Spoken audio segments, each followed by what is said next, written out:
Rolls-Royce just went so hardcore in making it what it needed to be. Who would spec this ugly puke green color, and what's going on with the pink accents on the inside? It is the luxury EV. This is a $500,000 driving experience. No question. Thank you to our sponsors for today's video, InfyPower, Amber, StarCharge, and Eaton. InfyPower is the largest EV charger module provider with over 3 million power modules running reliably worldwide. Their latest G2 collection features ultra-high power density and efficiency for EV charging and energy storage integration. InfyPower, innovation for your power. And Amber, providing modern protection plans for your Tesla's battery and more without the hassle of long-term contracts or upfront payments. Check out the link in the description to explore their plan options and use Spec 5 for a 5% discount on all plans.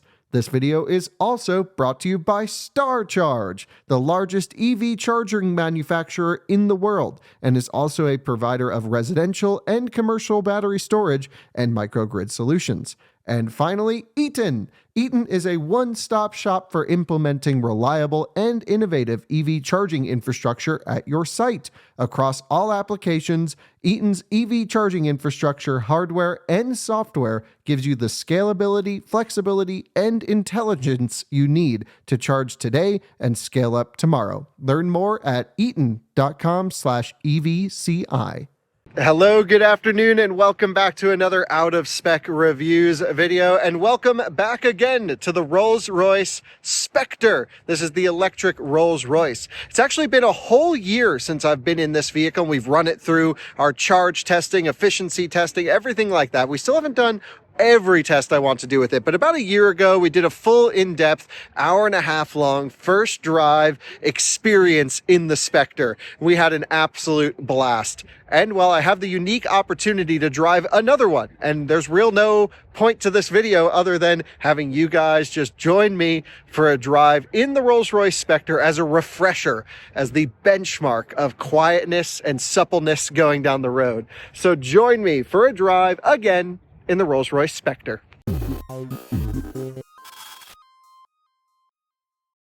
This here, of course, is the electric Rolls-Royce, and I've shared all of the stats and a full tour and a first drive and charge testing and everything in a previous video about 1 year ago. Also here in South Carolina, a huge thanks to Rolls-Royce for letting us make that video for you guys, take the car for a day and really run it through everything. They were like, what the heck do you want to test? They're like, no Rolls-Royce owner cares about any of this. And I was like, well, let me have a go. Oh, look at this new M5 Touring pulling in just over here. Absolutely amazing day here at the BMW Performance Center at the BMW plant Spartanburg. Just absolutely amazing. This was sitting here in the parking lot, and I thought, well, we really should go have another go, because I've been driving the i7 a lot recently. I've been driving some other really nice electric cars, and I just remember my time with the Spectre being absolute peak quietness, amazing refinement. I guess we can go through and I can show you some trunk space and a little tour of the car.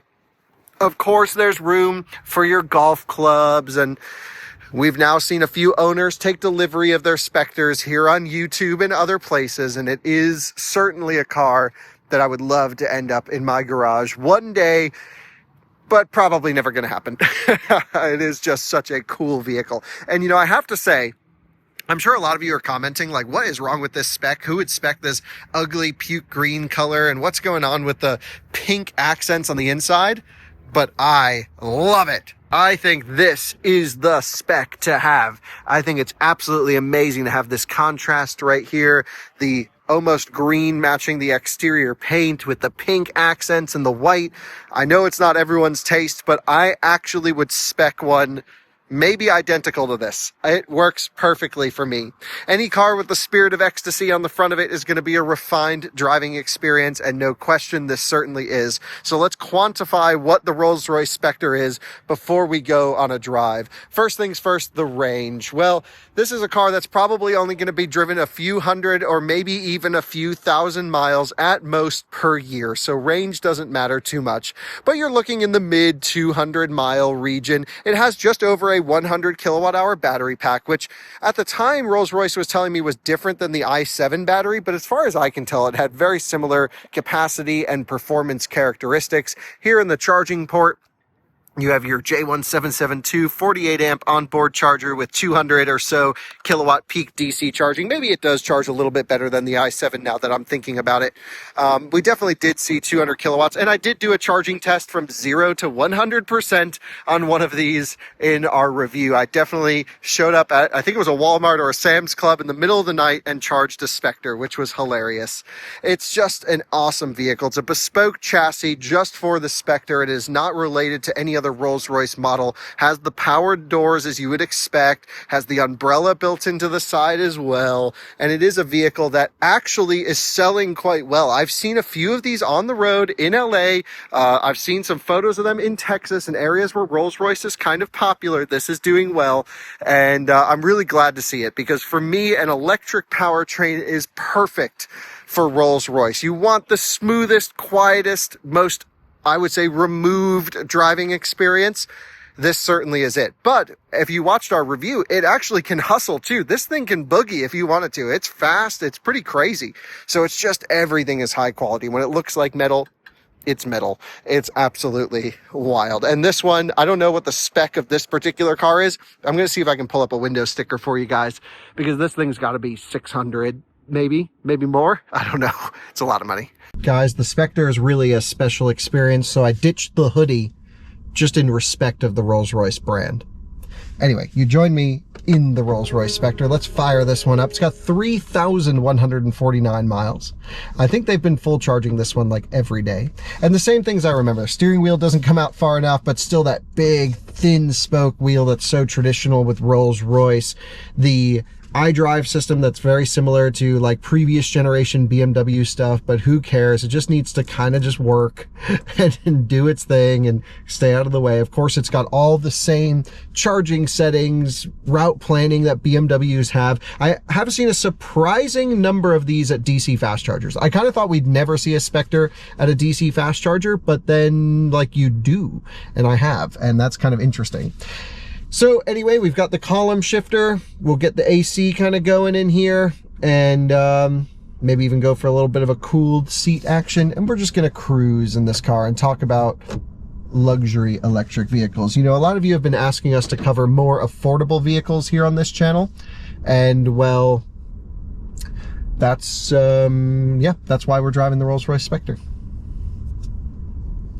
Some of my friends from Mini over there. By the way, I have a video on the new Mini Countryman SE, and that is live on this channel. I can also select B mode here on the shifter, which should activate one pedal driving. So off we go now in the Rolls-Royce Spectre. Let's just have a quick chat. Howdy. Hello. You're in the charges. All right. Yep. Okay. Thanks. All right, we've checked out in the Spectre. So what is really always interesting to me, I like to drive a bunch of cars all the time. I'm in and out of cars, you know, as you know, I try and drive as many a day as possible. And it's been a year since I've driven a Spectre, and that was from this BMW testing event about a year ago. Rear steer working well. And so there's not much for me to add in this video from what I've already talked about. However, what there is an interest in, from my side to drive, is just to experience the Spectre again, to know like how has it lasted in my mind. Wow, it's got the Rolls-Royce sound, and we definitely don't need that, so I can turn that off later on. Is it quieter than the i7? The answer is yes. I didn't think it was possible, but it is actually quieter than the BMW i7, which is an interesting situation. There's a nice X5 M60. And wow, the ride quality too. Oh, okay, yeah. See, in my head, yes, when I drove this car, I was like, this is top, this is amazing. When I drove the i7, I was like, this is top, this is amazing. And then I recently just did, you know, 8,000 miles in the i7. And it is, what I've been saying is the closest thing you can get to a Rolls-Royce without the spirit of ecstasy. And that's the little lady on the hood. And she's been redesigned for the Spectre, by the way. I think we talked about all that when we did the review. And yep, no question, this is quieter, this is more supple, this is amazing. It is an otherworldly driving experience being in this car. i7 gets you close, no question, but just instantly pulling away on roads like this, you genuinely hear nothing. You hear absolutely zero.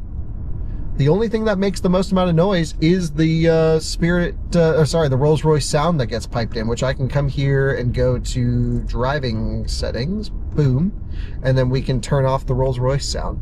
That way when I roll into it, you have no idea. You have no idea that the car is accelerating other than the nose just going straight to the sky and stuff flying by you. Oh, it is one of the most refined experiences there ever could be. So I have to do the thing for the video where I'm going to take this to like a fast food joint. It's just something I do whenever I drive a Rolls Royce, and take a picture of it in front of like Bojangles or something like that. I think in the last video we went to Bojangles in the Spectre with my friends Scotty and Francie. We had a great time driving that car. It was really absolutely amazing. And a huge thank you to Rolls Royce for letting me just have another quick refresher go in this vehicle. It is something truly special, and you are so removed. So removed. So, yeah, what do you guys think? This satisfies the cheap car coverage that you've been asking for on Out of Spec? I know it definitely doesn't. Let's go wide open throttle. May as well. We've got... Oh, it's quick. Damn, doesn't stop pulling either. Woohoo! It's got the power. I mean, it's not crazy. It's just insane to feel something that weighs as much as a cruise ship get moving. And since we're on the highway, this is a surface that I've driven 10 different cars on today. X5s, Countryman Electric, M5. This is the quietest it's been. A little bit more wind noise at speed than you would expect, and I think I remember that from driving it earlier as well. But from a road noise perspective, absolute isolation. Absolute isolation. Wow. It is just an experience to command the Spectre. The view out the front with the Spirit of Ecstasy out there. Okay, so that's been a nice refresher course.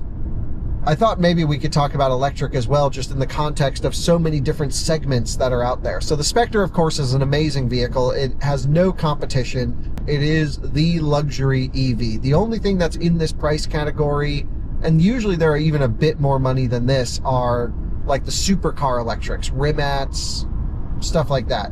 And that's all million plus. So if you really want a very high quality driving experience that's completely not performance oriented, that's electric, then this is the option. The question is, what will the future of this car be? Are they going to remain sort of behind from a technical standpoint, and does it matter? So for example, this car is a relatively low voltage system architecture. It only charges at 200 kilowatts peak. And it, on paper, like, isn't class leading from a technology perspective. Rolls-Royces never have been. They've been about the car, the engineering of the body and the fitment, and no creaks and just absolute isolation. And I think that's where it gets interesting. On this channel, we talk a lot about EV road tripping, charging performance, route planning, all of these things that just matter for using an electric car kind of out of where they're used best, which is charging at home and doing a daily commute, which almost any electric car can do. Even my little electric smart car with 50 miles of range has no problem doing like almost a week's worth of driving for me, just commuting back and forth between the hub and home and office. So I think that's where maybe Rolls-Royce really kind of nailed it here. They took all of the current, I think it's like 5th generation BMW tech. It's not 6th gen Neue Klasse stuff. They built themselves an incredible electric motoring experience, borrowing some components and parts from Ghost and Phantom and other switchgear that you'd expect to see in the car, but a completely new architecture. And I don't think anyone's really complaining about the charging performance. I think most people are charging at home. And that's probably not a shock to most of you, but it is one of those vehicles that lets us get to, in an electric car, talk about the stuff that matters in a car to me. Yeah, charging performance, all that's really cool. But now we can actually get back to driving dynamics and NVH and absolute, feel and quality of the car. Whereas a lot of times when we're talking about, you know, consumer products, I know this is, but I'm general consumer products, a lot of a buying decision is based off of what the vehicle can do. For example, Chevy Equinox is so low voltage, we wouldn't recommend that to someone going on a road trip. We would recommend maybe a Model Y or something else like that. With a Spectre, you're buying this because you want the absolute most serene and high quality driving experience on the road. And I've been lucky enough to drive Cullinan, Ghost, and Phantom, many on this channel, I believe, or maybe on my personal channel, but I've driven every Rolls-Royce. This is by far the quietest because it doesn't have an engine. So if you just want top quiet and you just charge it at home, and Rolls-Royce recommends an 80% daily charge limit, I don't think any owner is complaining about the capabilities of the Spectre. Wonderful one pedal drive tuning, by the way.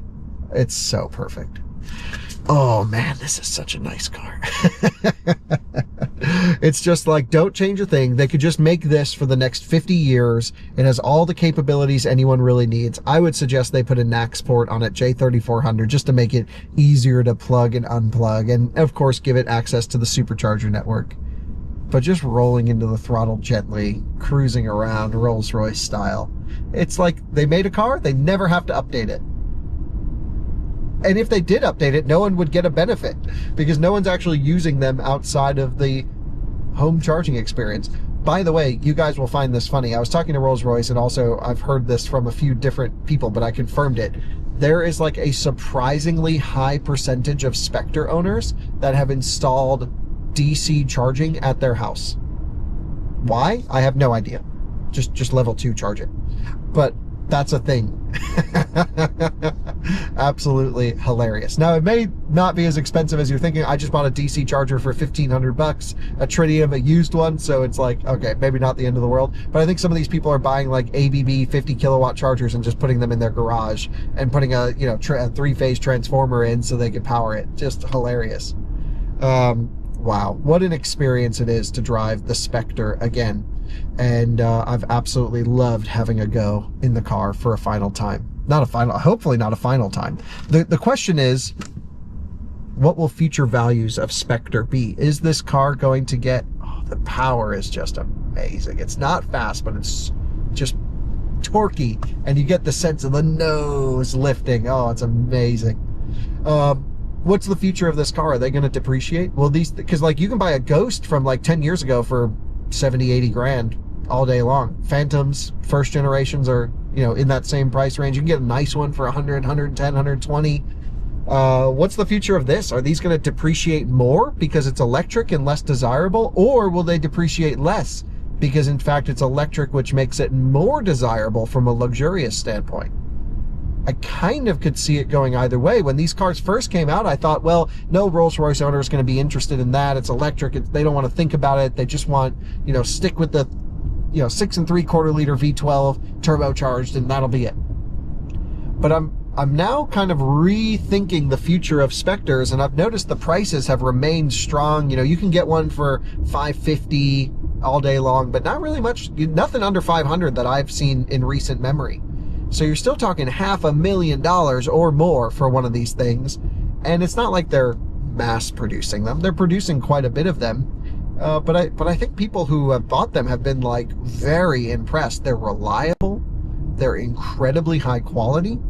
And I hope they retain their value. I really hope that these things stay as valuable as they drive. I mean, this is a $500,000 driving experience. No question. And with that, I'm going to go find a place to go bring this thing. There's a Papa John's over here for the photo. I don't know. What are we feeling? I'll find something funny. Well, that was fun. Just pulling out of the Bojangles parking lot now in the Spectre. And they all came out. They're like, what is this thing? And I'm like, oh, don't damage it.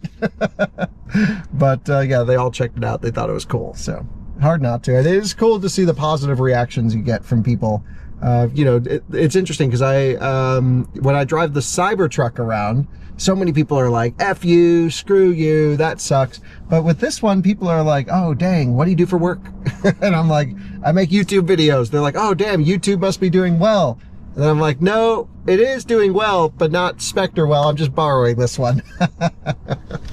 And so it's quite the complicated thing to explain that we get to test cars, and that's always, I haven't come up with like an elevator pitch for what we do for work. People are like, you test cars? They're like, you work at a dealership? I'm like, no, we make videos about cars. They're like, what? Who watches those? Anyway, we're very lucky that we're able to do this and experience it. So anyway, there we go. Just a quick little Bojangles run in the Spectre.